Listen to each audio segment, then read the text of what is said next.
the Oaks, a house in the country which I rented for the summer. As an author, I write tales of mystery and murder. But the things that happened in this house were far more fantastic than any story I've ever had published.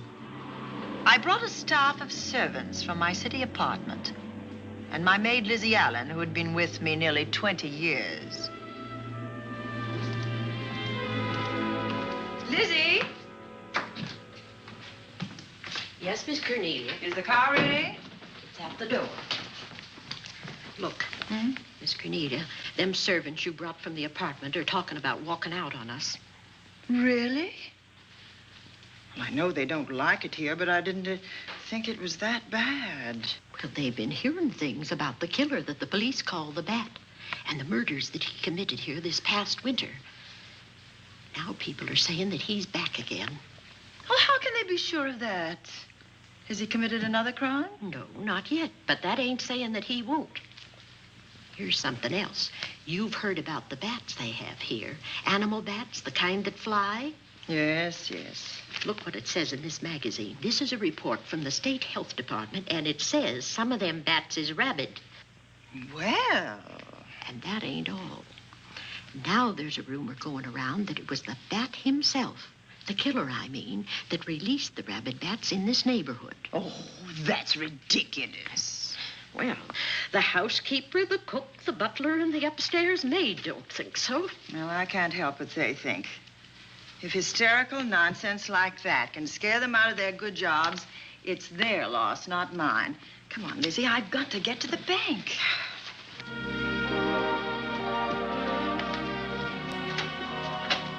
Drive directly to Zenith Bank, Warner.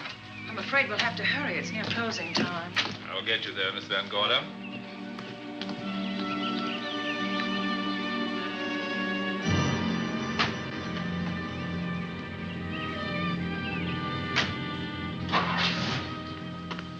Thanks again.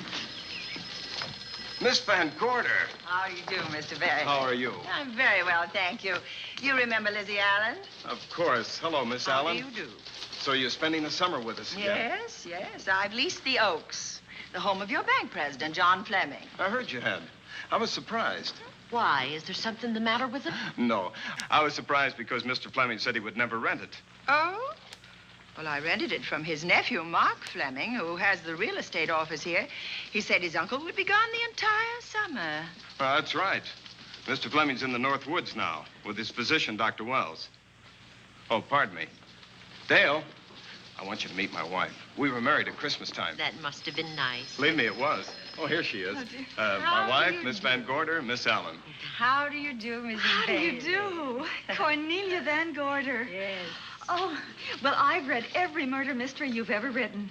I just adored that weird one, The Private Morgue of Dr. X, even though it gave me the shivers. Only the shivers? Scared hell out of me. Oh. Well, I really mean that Miss Corney killed them off in that one. When you refer to my books, please don't call me Miss Corney. Pardon me, Mr. Bailey. Mr. Hines is here to see you. Oh, yes. Excuse me, please. Don't be strangers now. No, Oh, no, I we should won't. say not. Oh, so you're a bride. Well, not quite. Not since Christmas. No, I'm sure I've seen you. Well, I used to be my husband's secretary here in the bank. Of course I remember. May I welcome our most distinguished visitor back to Zenith? Oh, that's very charming, but, Lieutenant Anderson. Lieutenant Anderson, of course. Chief of Detectives of the Zenith Police Department. This is Miss Allen. Miss Allen. How do you do? Lieutenant Anderson is one of our favorite citizens. He's on the bank's board of directors. Not bad for a policeman. You must have made a good thing of it. Well, I saved my money, if that's what you mean. It's near closing time, and I've got some business in the safe deposit vault. Please come and see me, Mrs. Bailey. Oh, I'd love to. And you, Lieutenant. Thank you. Goodbye. Goodbye. Nice to meet you. My, what a charming woman. She moved into the Oaks just the other day. That house is a proper setting for a writer of mysteries. Oh, it certainly is. Vic, what's the matter? Come in here, both of you.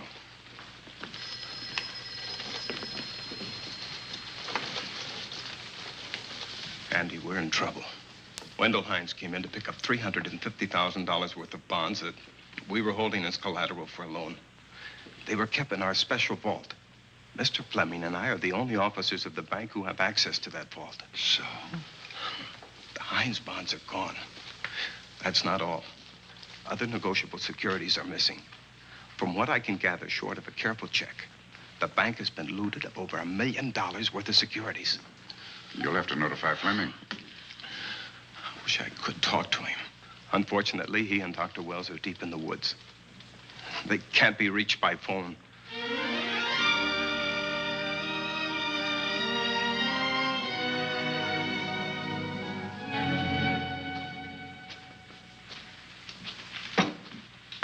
What is it?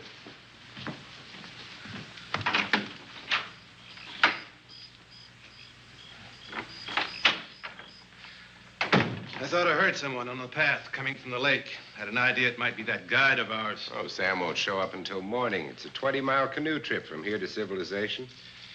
5 will get you 10. Sam has a message for me. I thought you told him at the bank not to bother you. I did, but they'll bother me. Doctor, Yes, John. what would you do for $500,000? Anything short of murder. Why not murder? Too messy. Too great a risk? For $500,000? Yes. I pinched $1 million from the bank. Well, I'm not kidding. I embezzled it. Not that I think you wouldn't do it if you thought you could get away with it. I got away with it. I'm not talking about currency. I took negotiable securities that could be converted into cash.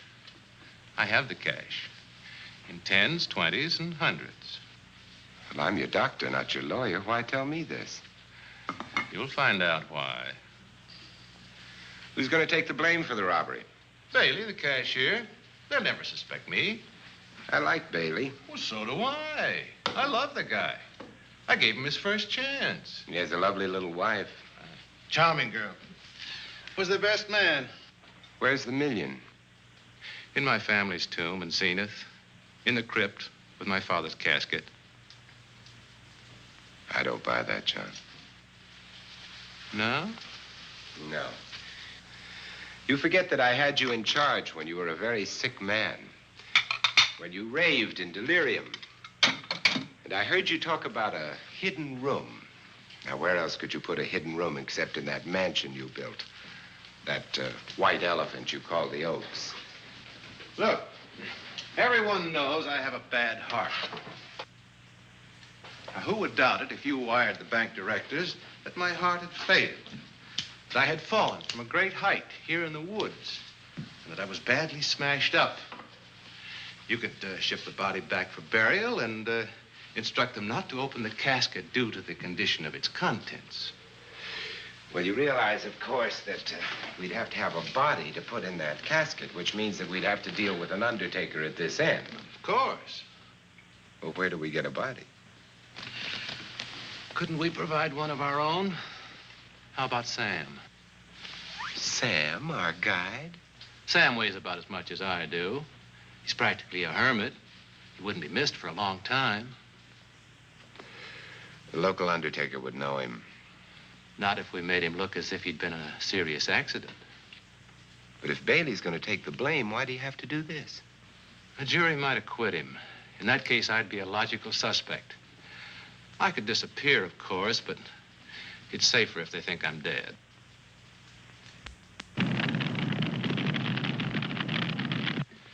What if I don't go for this deal? In that case, it would be too bad.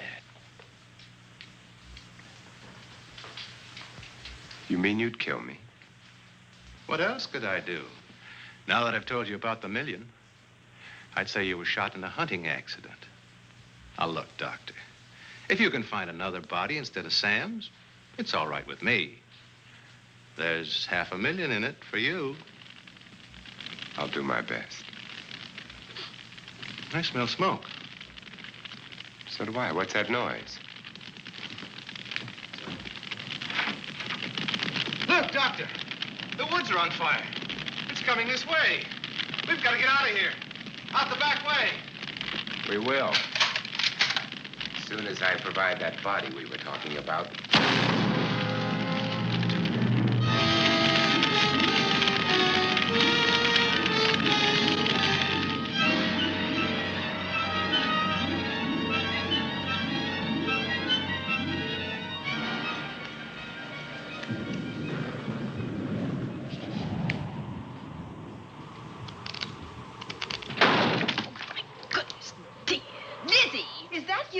Yes, Miss Cornelia.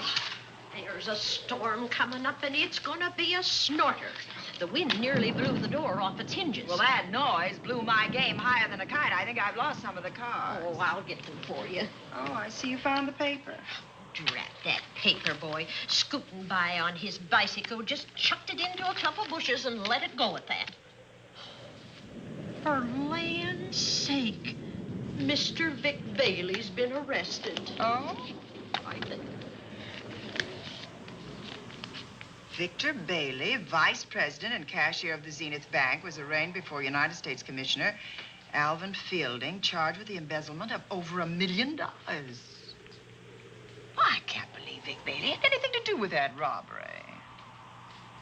Oh, well, I see our landlord is home again. Landlord? Mr. Fleming. Dr. Malcolm Wells is back in town with the body of John Fleming, president of the Zenith Bank, who was killed in a forest fire.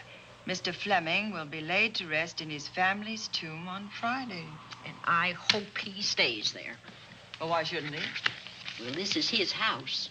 And ever since he died, some funny things have happened here. For instance? The housekeeper, the cook, and the butler said that they heard strange noises at night. And the upstairs maid swore that she met a man without a face coming up the back stairs. Oh, so that's why they quit and left me to run this place without a staff. They didn't tell you, Miss Corney, but the truth is they was scared to stay. But you're still here, Lizzie. Haven't you seen anything? No. No, and even if I had, I ain't afraid of ghosts. They're afraid of me.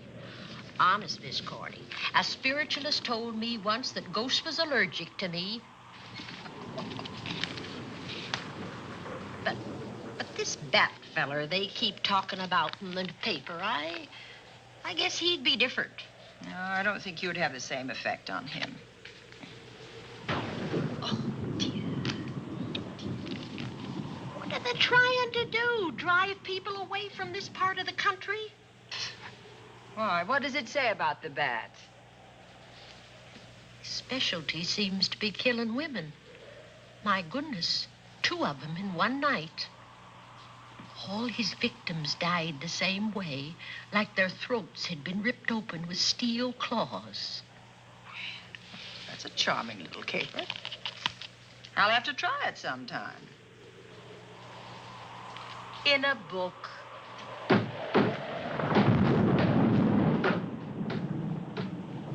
That ain't nothing, just something bumping against the house.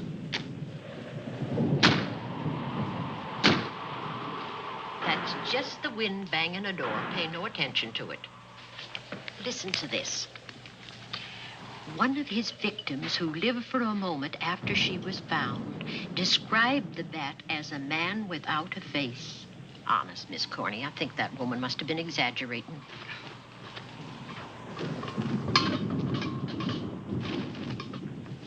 That's just that heavy tapestry at the top of the stairs. I know. I've heard it before on a windy night. But that sounds as if there was someone on the stairs. I know there isn't. At least there shouldn't be. There ain't. Them's just the noises you hear in any old house on a windy night. It says here that the bat never leaves no fingerprints. That's understandable. Having no face, he probably has no fingers either. Lizzie!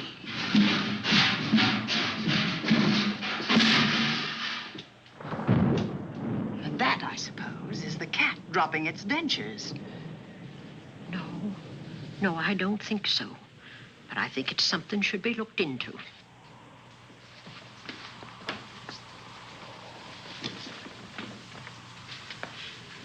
who chucked him down here? The wind, I hope. There must be a window open up there. No, Lizzie. Let him lay. Let him sleep it off. I hope the power lines don't go down, put the lights out. Now, we'll check the windows in the living room and draw the curtains, and then we'll go to bed. Yes, ma'am.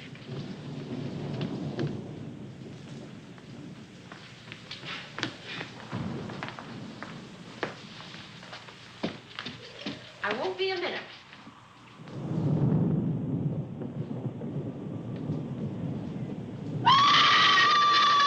Gordy! Oh! What is that? Oh, when I went to get the paper, I turned the latch off. I forgot to turn it on again. He's out there. He was coming in. He might have got you. Oh, but he didn't, and he's still out there, thanks to you. Now, you hurry now, and we'll call the police. No, I won't leave you, Miss Corny. Are you okay? Yes, ma'am, I'm okay. Okay.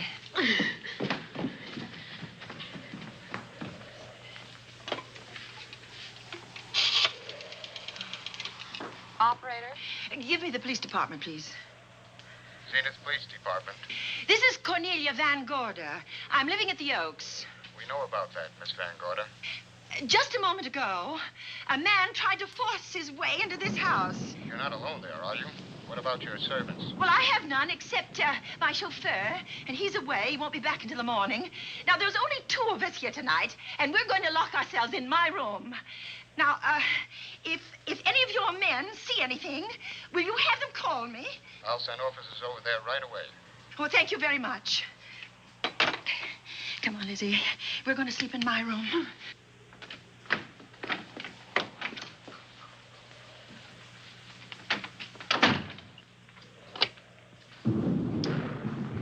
Well, nothing can get at us in this room now. I think this door seems good and solid. Like the door to a tomb.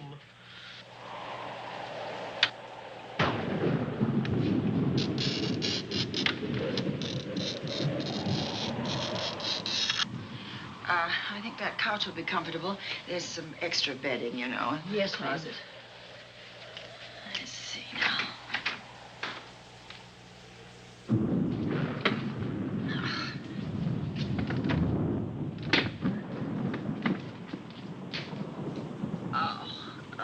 Huh? No bolt. Well, that's not so good.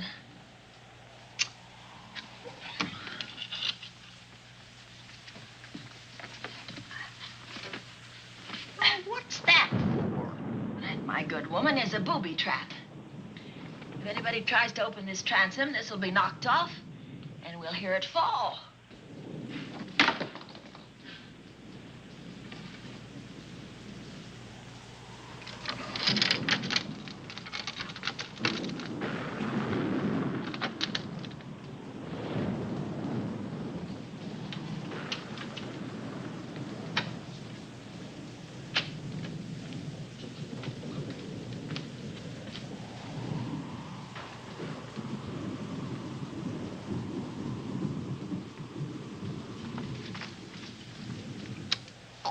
Fiddlesticks.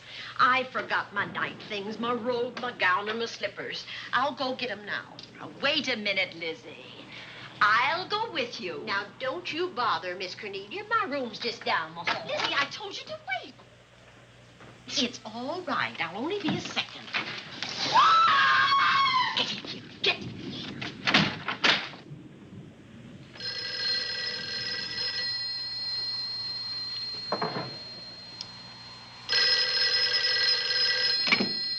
Yes? Miss Van Gorder, Yes? Zenith Police Department.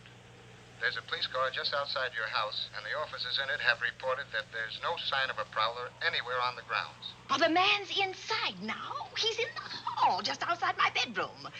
Have your men break through the kitchen door and search this place from top to bottom. Okay, Miss Van Gorder, sit tight. I will. I have a gun, and I know how to use it.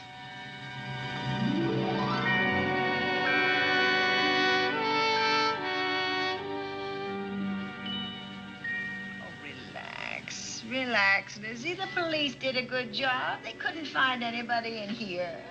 But we both saw him, Miss Cornelia. All right, so he got away. But there are men on guard outside, so just try and get some rest. There's nothing can get at us here.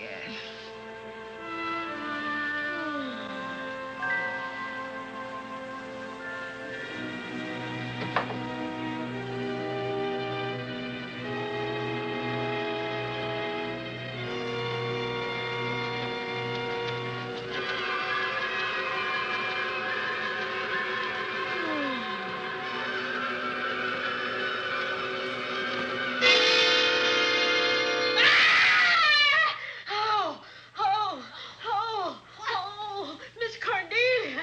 Miss Cornelia! What's the matter? Oh, nonsense. You've had a nightmare. Maybe I did. But there was a bat in it, and it bit me. And it flew in that closet. Oh, good gracious, Lizzie, you're right. Oh.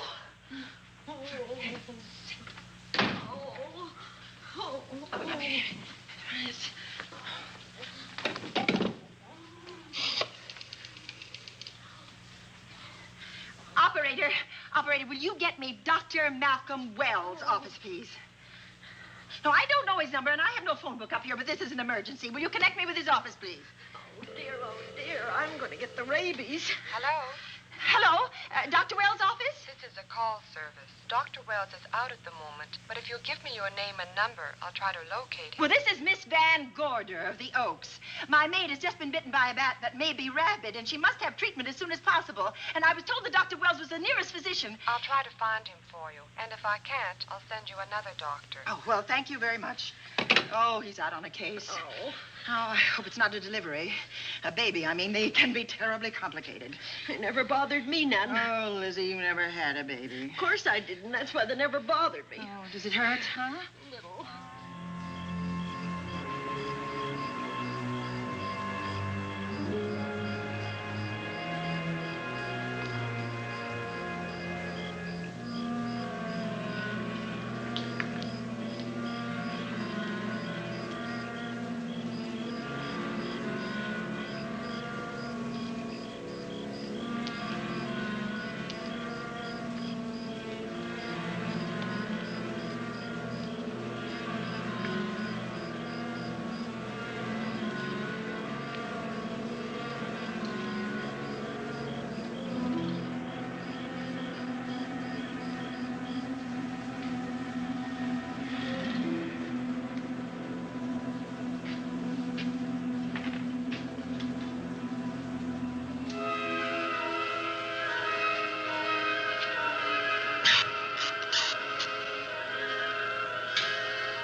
Dr. Wells? Are you there, Dr. Wells? Are you there, Dr. Wells? This is the operator. Your call service is on the wire. It's an emergency. This is Dr. Wells. This is your call service, Doctor. Oh, hello. I was just doing an experiment. I left the receiver off. That's what I thought, but I kept trying. Miss Van Gorder at the Oaks called and said that her maid had been bitten by a bat, and she's afraid it might be rabid. What? Oh, all right. Tell her I'll be right over there.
Who's there?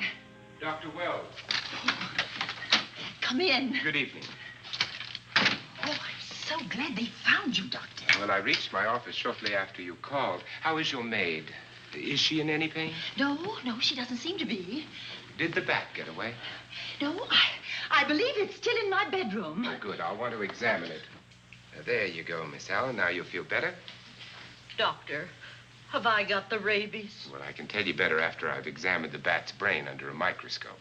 That thing's got a brain? Oh, you'd be surprised. Well, where is it? I think the little darling is in that closet. Oh. You know, it's a pity you leased this house, Miss Van Gorder. Why a pity? Well, my dear lady, I don't want to alarm you, but... Oh, well, after tonight, nothing can alarm me. Yes, I understand. It must have been terrifying. So many unexplainable things have happened here. There's something about the place.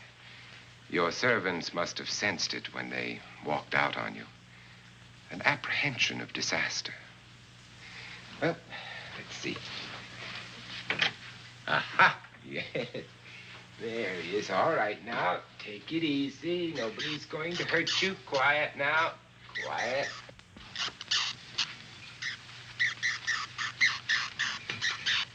He looks quite normal. Doesn't seem to be sick at all.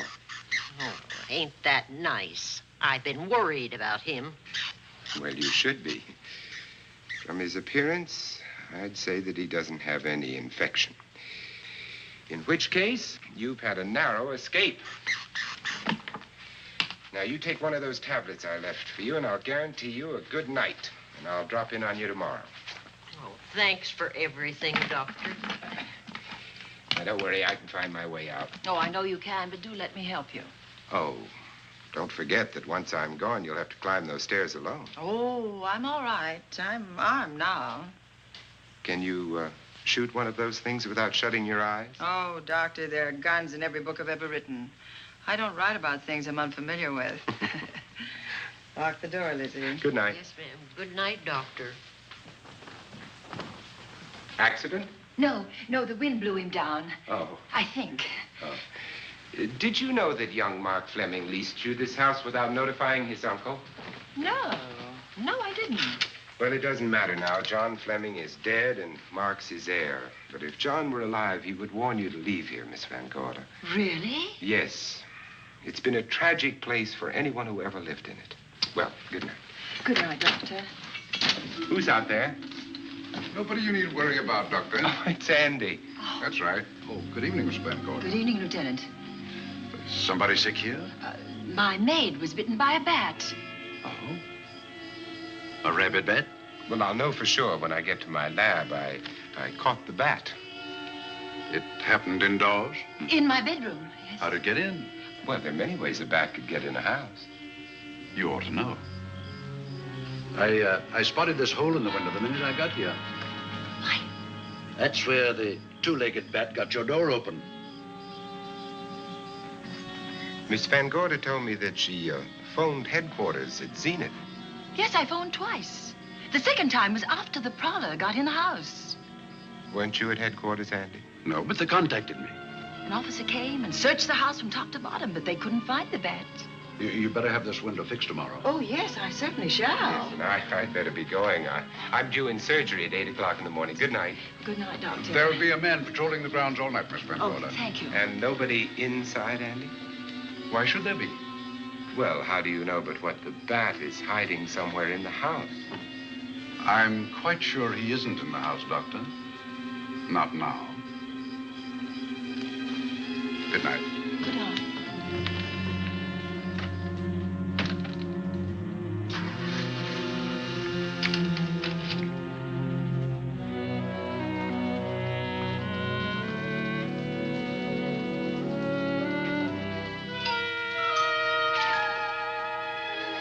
Hi, Andy.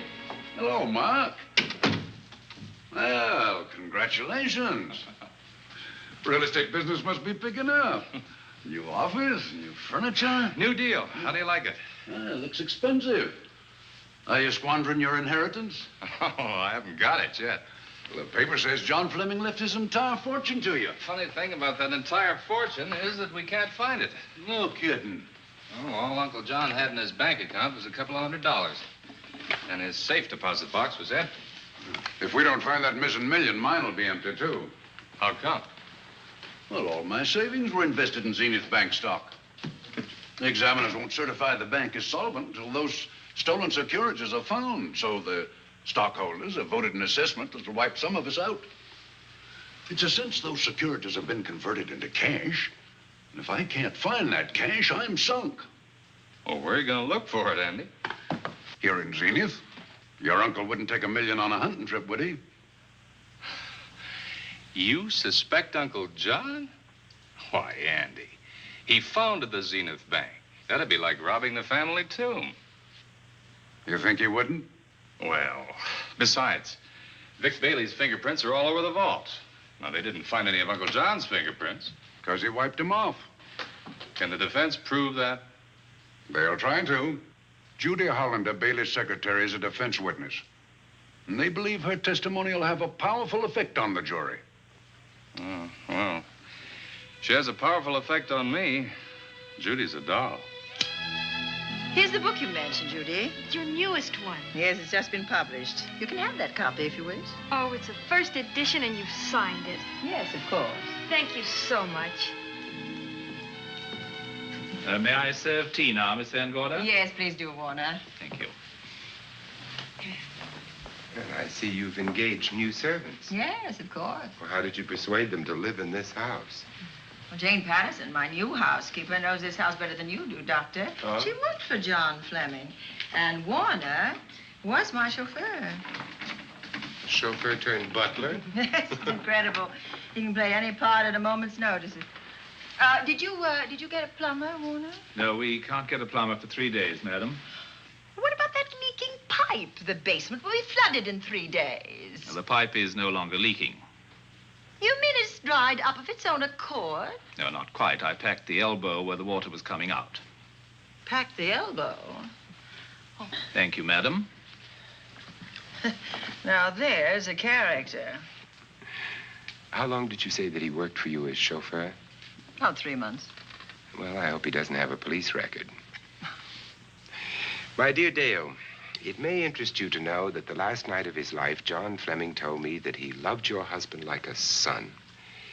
If Fleming were alive today, he would be fighting to prove Vic's innocence. Could Mr. Fleming prove his own innocence? Miss Van Gorder, can there be any doubt about it? There will be when Miss Hollander testifies at Vic's trial. Oh? You know something that we haven't heard yet, Judy? Something I saw with my own eyes. She's not permitted to say what it was. My dear girl, I wouldn't think of asking her. But let's assume for a moment that Fleming did steal the $1 million. Now, what would he do about it? Where is it? Hidden someplace where he could lay his hands on it without getting caught in the act. Now, if I was writing this, instead of living in the middle of it, I'd hide it right here in this spooky old house. Under a loose floorboard or up a chimney? If Mr. Fleming had the nerve to steal $1 million, he'd make his plans well in advance. I'd say he'd prepare a place to hide it. Possibly when this house was being built. Now, I rented this place from Mark Fleming, his nephew. I wonder if he'd have the floor plans. I'll ask him. Yes. Lizzie, will you bring Mrs. Bailey the phone? Oh, you ask him now. His number is Summit 7537. Oh, thank you, Lizzie. Summit 7537. Not bad, eh, Andy? That means new business. Now, you see, somebody wants to buy a house. Mark Fleming speaking. Oh, hello, Dale. Well, hang on a minute, honey, while I see if I have him. It's Dale Bailey, all excited.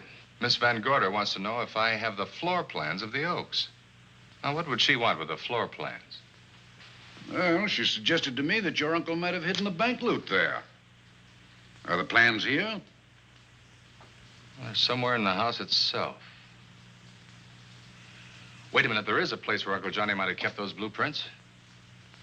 What place? Well, I heard him talk about it a good many years ago. I can't be sure of the exact location. Anyway, I don't think the old boy had the guts to steal $1 million. But if I find those plans, I'll let you know, Andy. Hello, Dale. Look, honey, I haven't seen those plans since I was a kid, but I'll come over tonight and maybe we can find them. Thank you, Mark. We'll expect you. He seems to think they're here in the house somewhere. He's coming over tonight. Well, that's good. Dale and Judy are my house guests for the weekend. Would you like to have dinner with us tonight? Oh, no, thank you. I couldn't. I still have a few calls to make. You know, if Judy's testimony is going to clear Vic Bailey and implicate John Fleming, others may get the idea that there's buried treasure in this house. Don't even mention your testimony until you're actually on the stand. Oh, I won't. That's a smart girl, Judy, and a very lovely girl. Well, good afternoon, ladies. Goodbye, Doctor. Dr. Wells. Come on, girls, let's go.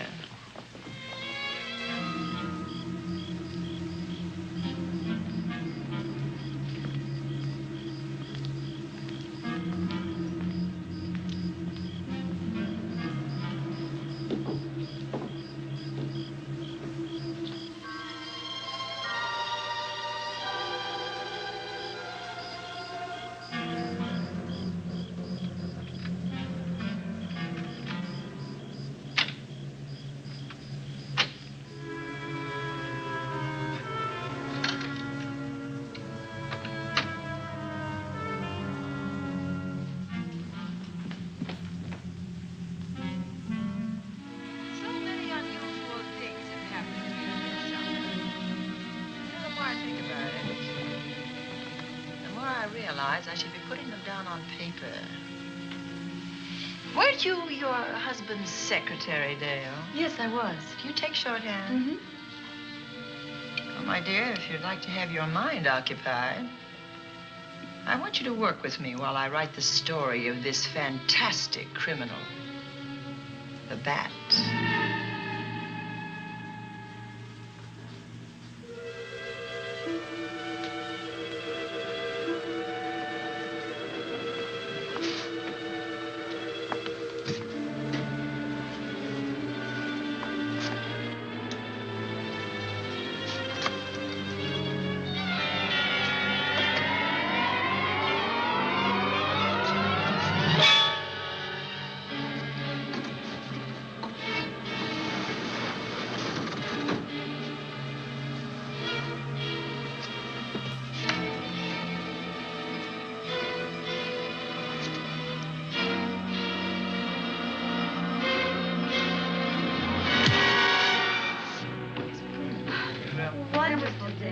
Thank you.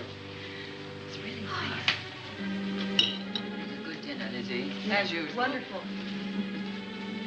Oh, what a lovely piece of silver.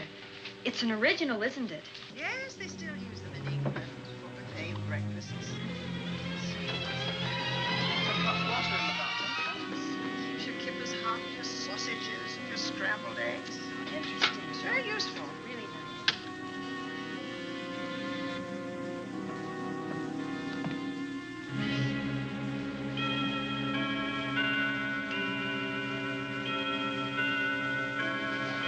Clock hasn't struck the hour in the last 10 years, if I'm to believe what Mark Fleming told me. Why is it angled away from the wall like that? I don't know. Somebody must have moved it. Lizzie, very likely when she was dusting. Wait a minute. Did you know there's a door in this paneling? No, I didn't. Oh, my gracious, so there is. Maybe it opens to a secret passage. Oh, certainly to a secret something. Who knows, girls? We'll be about to stumble on that missing million. Oh, this is... There's a panel. There must be some gimmick to it. There always is. Yes, it moves. It moves. It moves. Oh.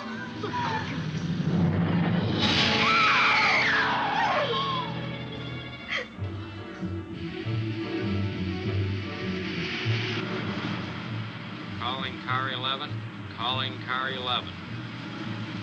Proceed to the Oaks in Zenith Township immediately. A homicide has been reported. Okay. Proceeding to the Oaks. Notify the county coroner, Dr. Wells. Tell him to come to the Oaks at once.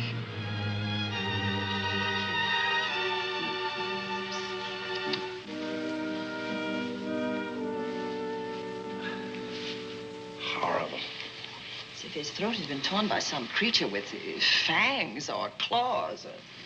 That's his sign. We found it on the others he killed. I'd hoped those reports that he was up to his old tricks again were pure imagination, but apparently they're based on fact. He's come back. Back to the scene of his kills. Yes, that's who I mean. That's who did this. The bat. Who found Mark? We all did. And his Dale and Judy and I. Lizzie was in the dining room. This is my new housekeeper, Jane Patterson. You know, she worked for John Fleming.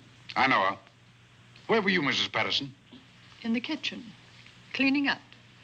I cooked the dinner tonight. Did you know that the secret closet was here? No. It was behind the grandfather's clock. Well, it was I who found it, really. Noticed the clock had been moved and the door wasn't quite closed. I'll get it.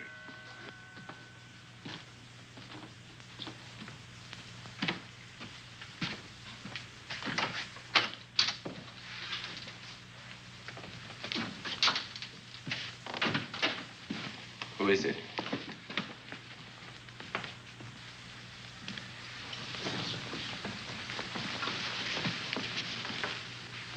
Mark Fleming. As coroner, you saw the same wounds on the others.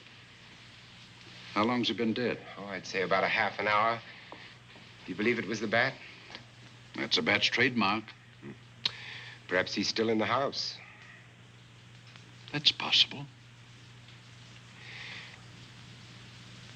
Why should he be? Because he's looking for something, and like you, he believes it's here.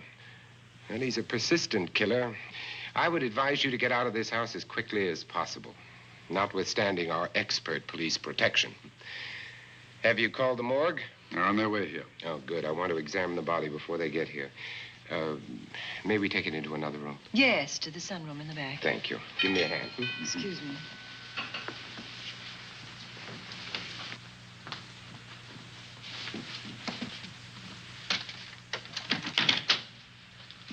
Oh, Warner, where have you been? Well, madam, has it been an accident? There's been a murder. Mark Fleming, the young man from whom I leased this place, was killed here tonight. They know who did it? Well, they believe it was the bat. I'm sorry I had to use the front door, Miss Van Gorder, but I forgot my keys, and when I rang the bell at the kitchen door, there was no response. Oh, this is Warner, Lieutenant. He's my butler. He was my chauffeur. Why'd you promote him? But it's very difficult to find a butler. They don't like service in the country. Have you been a butler before? I've served in many capacities, sir, but this was my night off, and I forgot my keys. I heard that part. What time did you leave the house tonight? Oh, about 6:30. I had dinner at Wiley's Roadhouse. Can you prove where you spent the rest of the evening? I can try. Try hard. And don't leave the house. I'll get to you later. Very good, sir. I shall be in my room, Miss Van Gorder, if you need me. Yes, Warner. Surely you don't think he's... Warren and I've met before. I can't recall where or when, but I will.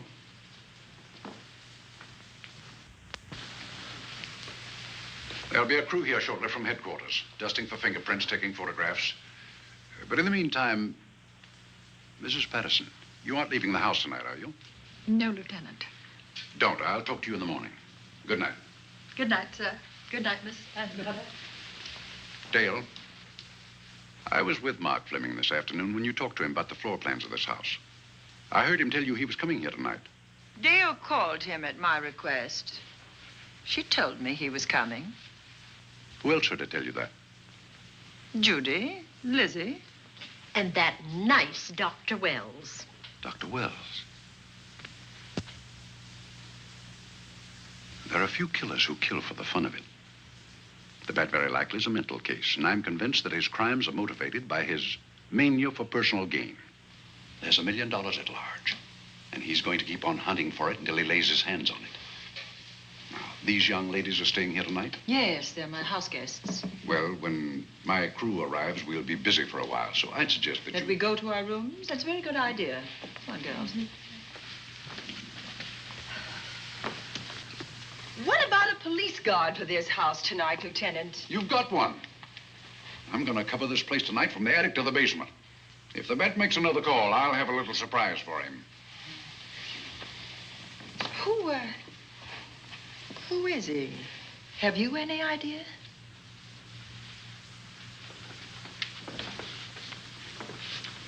He could be anybody. So far, there are clues to his identity, but nothing we could take before a jury. I'm afraid we must look higher than the criminal world. He may be a merchant, lawyer, doctor, scientist, one of the pillars of his community. Ladies, lock your doors tonight. Stay behind them. I promise you you'll be safe. Good night. Good night, Lieutenant. Good night.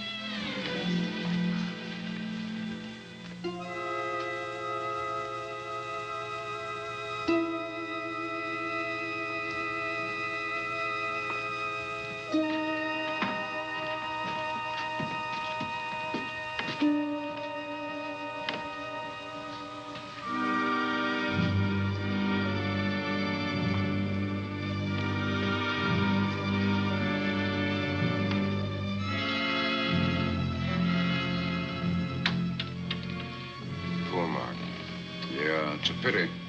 So young. Well, Doctor, do you agree it was the bat? In my report, I shall say the death was caused by the same technique used in the other killings. A paralyzing blow to the throat, followed by severe lacerations of the jugular, resulting in excessive hemorrhage. In a layman's language, he didn't know what hit him.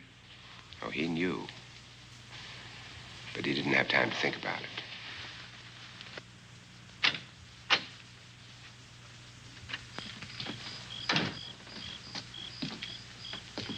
Staying here tonight, Andy?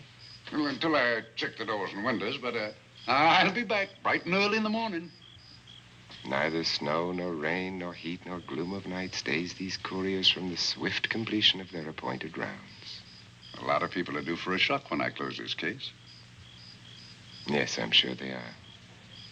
Good night, Andy. Don't get hurt. Good night, Doctor.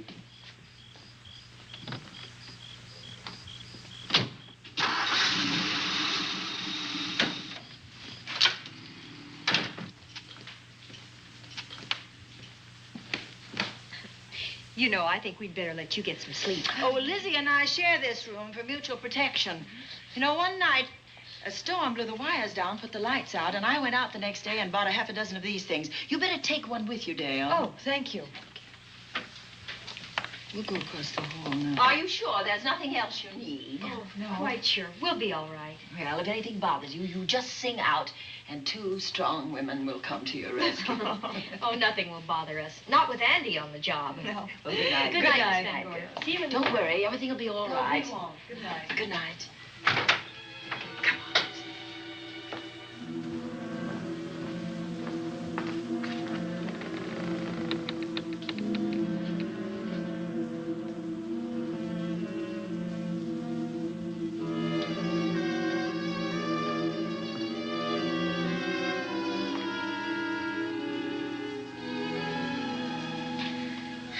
I don't think I'll sleep tonight.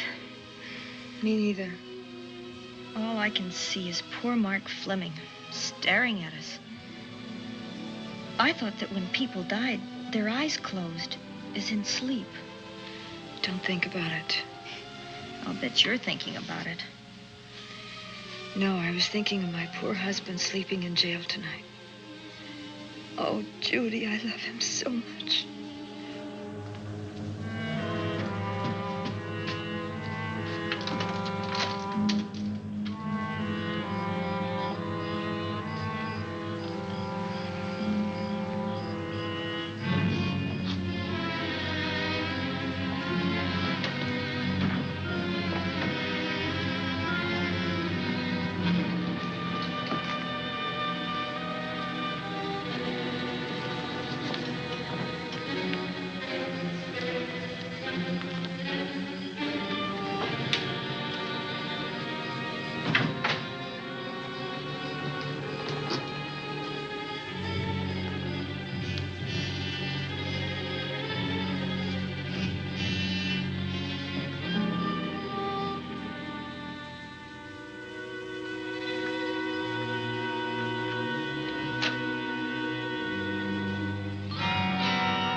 I don't know. I kind of fell half asleep. For a moment, I thought it was something from a dream. It's somewhere in the house. Yes, on the floor above. Not directly over us. Probably a room overlooking the driveway.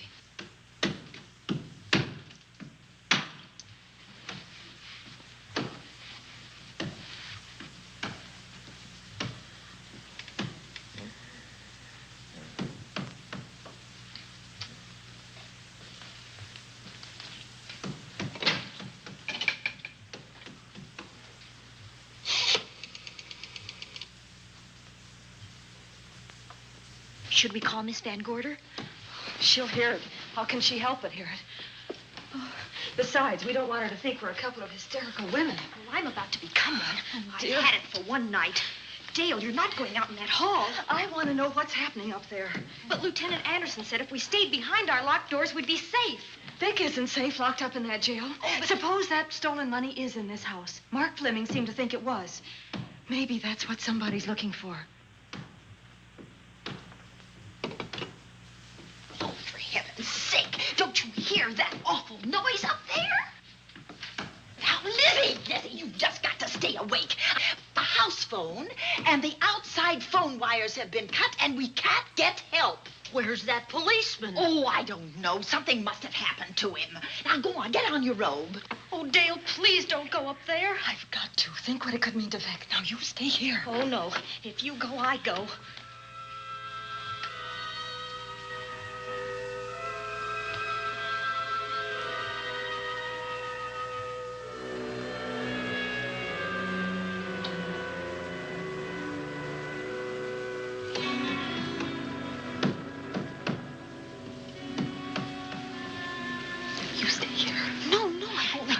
Alone. You wait here. I'm going to see what it is. Oh, please let me go with you, Judy, will you warn me if anyone comes? I'll only be a moment. Now, wait.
Give her to me. I'll look after her. Poor baby.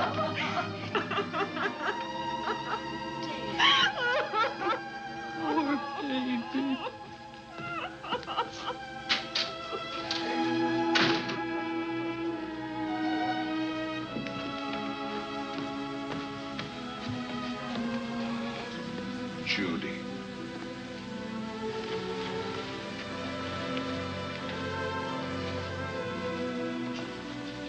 The bat. Yes, the bat. He caught her at the head of the stairs. We saw him rushing down the stairs as we came out of the room. I hurled that after him. I hit him, I believe. I'm going to cover this place from attic to basement, you said. Well, what were you covering when that poor child was murdered? Where were you? I saw a man outside in the grounds. I went out there and hunted him. I heard him in among the trees, and so I followed the sound of him as far as the brook down near the back road. And then I lost him. I'd rather give my own life than have this happen to Judy. But I told you to stay in your rooms and lock your doors and stay there. What was she doing at the head of those stairs? That was my fault. They heard a strange noise. Heavy pounding in one of the rooms on the 3rd floor. We all heard it. I wanted to see what it was. Judy, I wish she wouldn't let me go out by myself. I made her stay on the balcony. What about your new butler? Oh, well, he's in his room, I suppose. Oh, Mrs. Patterson. Oh, yes. Did you know what happened here? No, sir, but I heard the screams. I went to call Warner. We have rooms on the same floor, but he wasn't in his room. His bed hasn't been slept in. If Mrs. Patterson heard the screams, Warner could certainly hear them. You're quite right, sir. I heard them. Oh, you did? And where were you? Outside in the grounds. Miss Holland has been murdered. No. Oh, so you're surprised. Shocked. Well, I've seen better performances. I remember you now. Your name's not Warner. I've got a circular in my office with your picture on it.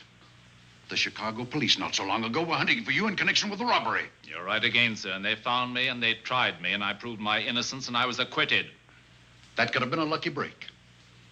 Where were you when this child was killed? I told you before, sir. Outside. What were you doing there? I was following you. I saw you leaving the house, and it seemed that you were hunting someone. I thought you might need some help. Oh, yes, sir. I followed your flashlight down through the trees. Then it disappeared. And then suddenly, as I was staring out into the darkness, I was struck by something on the back of the head. The next thing I knew, I was lying on the ground. I realized I'd been knocked out. I wish you had been knocked out. But then we'd have found you with your mask still on your face. You were hit here in this house with this poker as you were rushing down those stairs after that child was killed. Oh, no, sir. You can't pin this on me. I'm not the bat. I've never killed. I couldn't kill. I won't take the rap for this.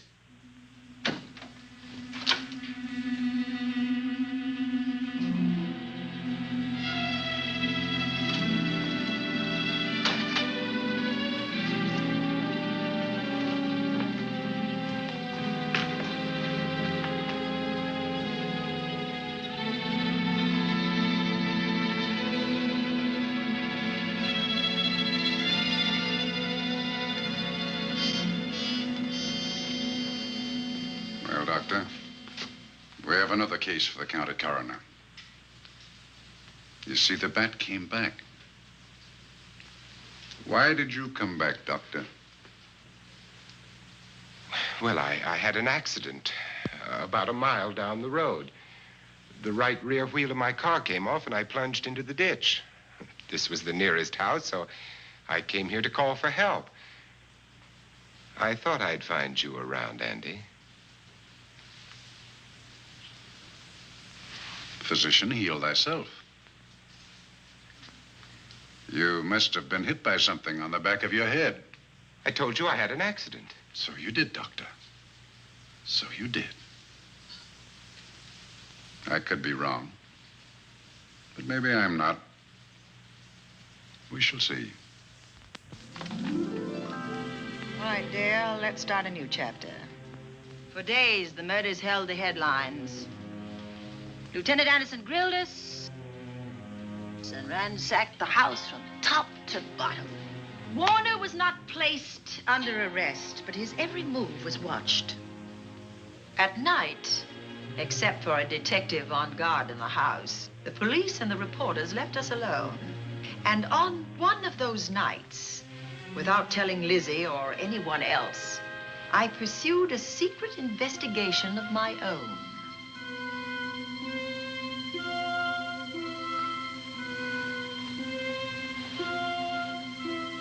It was in an empty room on the 3rd floor where we kept our trunks and other things.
Put him up, Pat.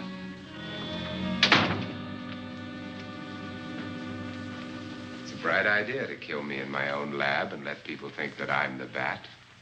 But you had to kill me first. What was it to be, ambush? And clever as you are, you're not smart enough to do that.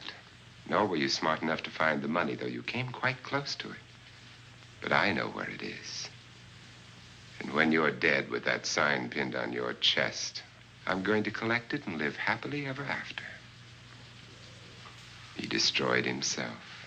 How true that will be. Well, goodbye, Bat. Here's a serum that will heal you whether you're rabid or not.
Something's wrong.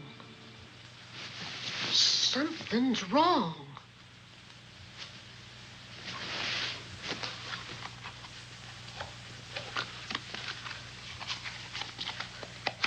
Miss Cornelia.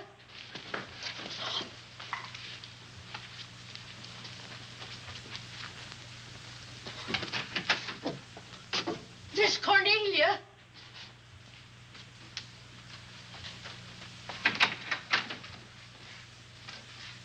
Now, where would she be going at this time of night?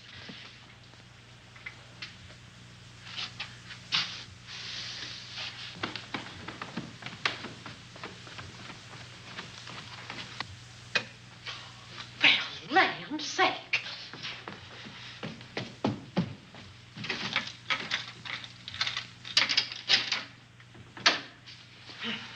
I never. Oh. Mr. Davenport. Mr. Davenport. Oh, a fine thing. The door unbolted, the chain off, and you asleep on the job. Wait till Lieutenant Anderson hears about this. Come on, wake up. What's the matter with you? I don't know. My head hurts. My whole body's numb. Here, take a sip of this. Try to snap out of it. I'll be back in a minute.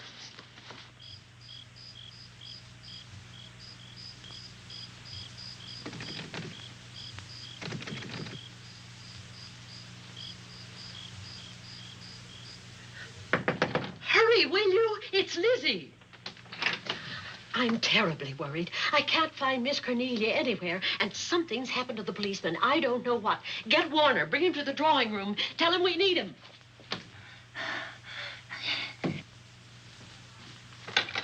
Are you all right now? Yeah, I'll be all right in a minute.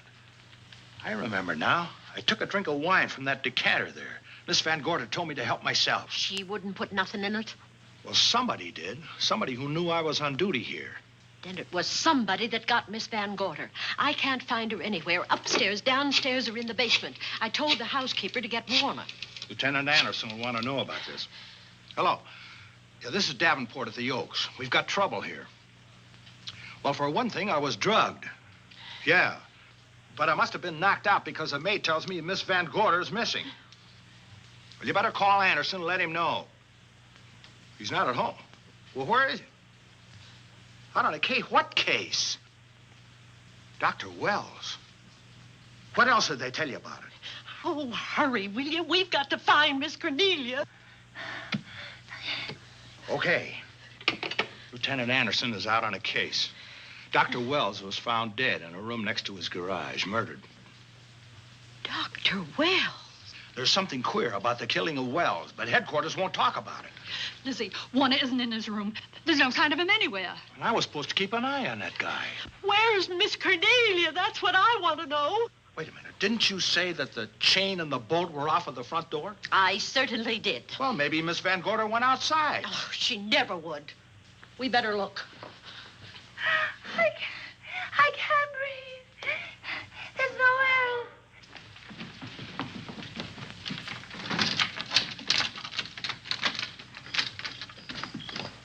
Miss Cornelia. Oh, Miss Van Miss Gorder. Cornelia. Miss Cornelia. Miss Van Gorder. Look. There's a light in that room on the 3rd floor. Were you up there tonight? Well, of course I was, but I turned the lights out before I came downstairs. And Miss Cornelia might have turned them on again. That's where we're going to look first. Come on.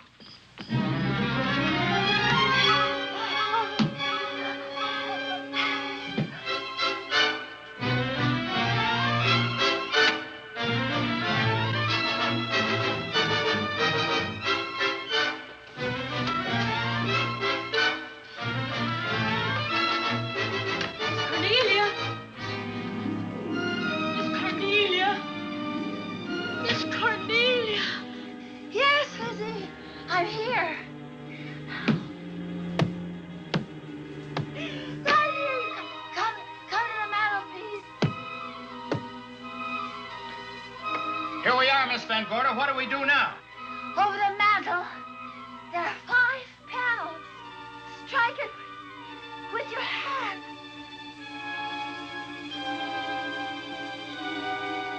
Which panel did you say, Miss Van Gorder? Oh, I can't. I just can't. Miss Van Gorder, which panel? We couldn't hear you. She said strike it. What difference does it make which panel? Strike them all. Look.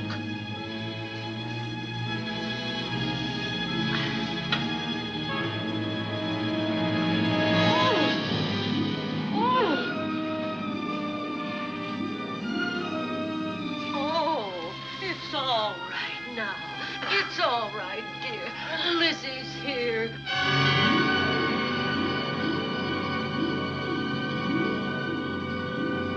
Feeling better? Yes, much better. We'll take you to your room. Oh, no, you won't. I'm going to stay right here. I'm quite all right. Oh, how blessed it is to breathe without an effort. You know, no one knows how sweet the air can taste until someone shuts it off for a moment. That room is just like a box. When the mantelpiece closed, it seemed like all the air was drawn out of it. Look, there it goes again. Let it close. I can open it from in here. There's a control panel behind this blueprint. Electric motor under the trap door here. Once the door is open, you can keep it that way. I believe that the fireplace in this other room opens the same way. And it does. I tried to find this, but I couldn't find it. Yeah, it's back at this blueprint here. Well, it's quite a setup. Too bad we can't open that safe in the same way. Take an expert to crack this box or a shot of nitro. Oh, maybe that's what the bat had in mind. Could be. Seems he's on the prowl tonight. Miss Van Gorder, Warner has disappeared. And Dr. Wells has been murdered. Dr. Wells? Lieutenant Anderson's on that case right now. Well, does he know what happened here tonight? They got word to him. He'll be here any minute.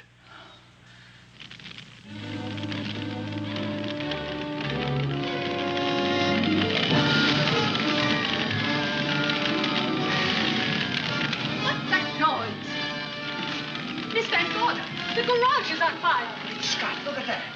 Lizzie, put that light out in the other room. Now, where are you going? to report the fire. Well, you just stay right here. But Miss Van Gorder, the garage. Well, let it burn. You watch the stair. Can't you see that fire was set to get us out of the house? Out of the house? Were you talking about the... Yes, I'm talking about the bat. Now that the lights are out, he'll think his trick has worked, and we've gone. He'll be here any minute. Well, so will Lieutenant Anderson. I hope so, but the bat will be here first. And he'll kill again if we're in his way. We've got to be as clever as he is.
But you'll be safer downstairs. I'll take care of you. Well, the others can go, but I'm going to stay right here.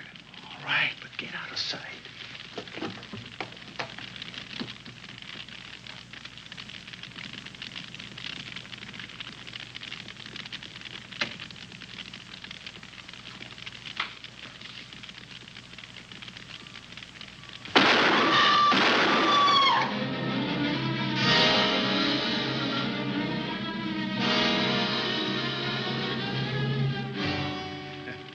Let's face it, ladies, and get it over with. Others have seen my face before they died, but I'll have to deny you that pleasure. This would make a good scene for your book, Miss Van Gorder, but I'm afraid you'll never write it.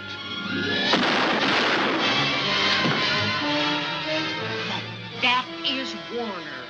I could tell. You misjudged me, Miss Ellen. Warner! I don't like being a murder suspect, Miss Van Gorder. I was headed for a plane, but halfway to the airport, I changed my mind and came back. I'm glad that I did.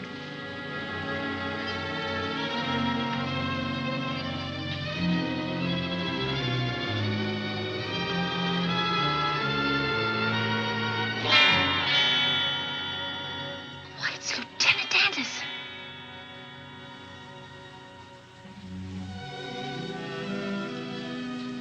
Yes, it was Anderson.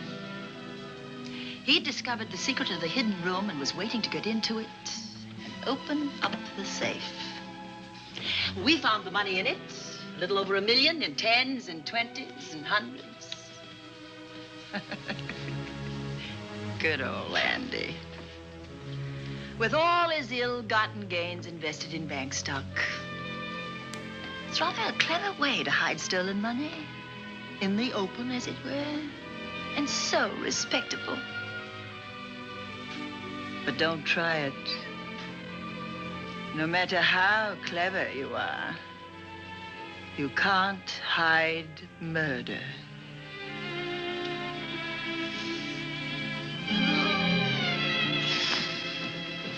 Well, that's it, Dale. That's the end.